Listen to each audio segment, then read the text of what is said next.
But I say this to you, love your enemies and pray for those who persecute you. My brothers and sisters, who is our enemies? When Jesus talks about the enemy, he is not necessarily referring to an enemy in war or other nations. He is talking about someone who is close to me, someone in my family, my community, my neighborhood, my workplace, who is making life difficult for me. There was a young boy who said that his enemy was his own father. He hated his father because his father left him and his mother when he was a child. There was also a young lady who said that her enemy was her own boss. He always blamed her regarding her work. And many other examples show that the enemy was the people who is close to us.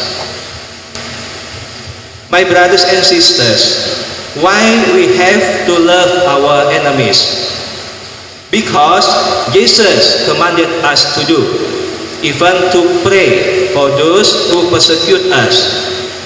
This is one of the most revolutionary teachings. All the revolutionaries said the enemy must be destroyed. Nevertheless, we are the children of God. God loves his children unconditionally. He loves us not because we are good, but because he is good. Finally, how we can love our enemies? Most of us find it hard enough to love our friend. How then can we be expected to love our enemy? We are not expected to feel love for our enemies. Love is not a feeling, it is an act of the will.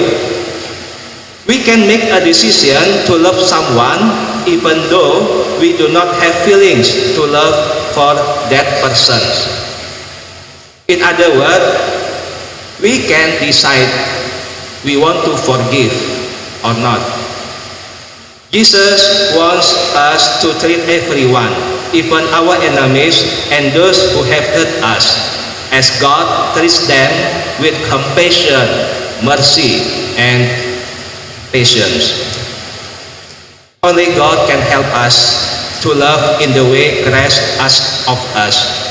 When Christ asks us to be perfect as our Heavenly Father is perfect, the perfection he is talking about is the perfection of love. My brothers and sisters, there was a story about a love of a man to his wife. The Lord was so tired of a man's prayer that he appeared to him one day and said, I have decided to grant you any 3 things you ask for.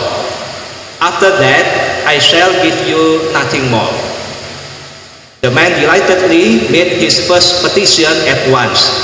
He asked that his wife should die so that he could marry a better woman. His petition was granted.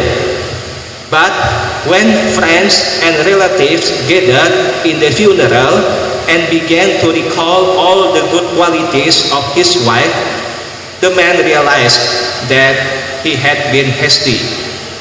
He now realized he had been quite blind to all her virtues. Was he likely to find another woman quite as good? So he asked the Lord to bring her back to life. He did. That left him with one petition, and he was determined not to make mistake this time, for he would have no chance to correct it. He consulted widely.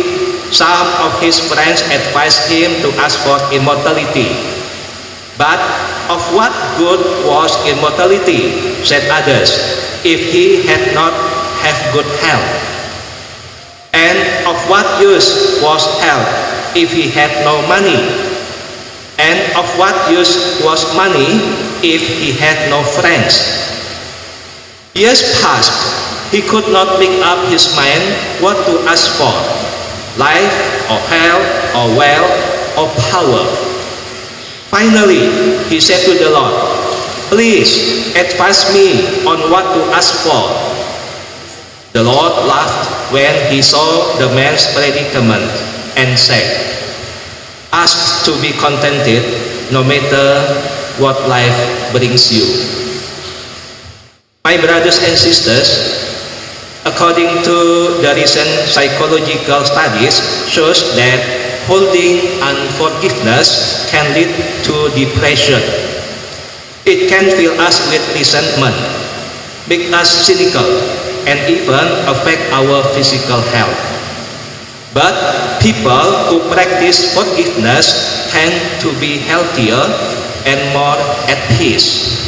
So, the more we follow Jesus' teaching, the more we benefit as well. Try your best, my dear brothers and sisters, to forgive, so that you will be perfect as your Heavenly Father is perfect. Amen.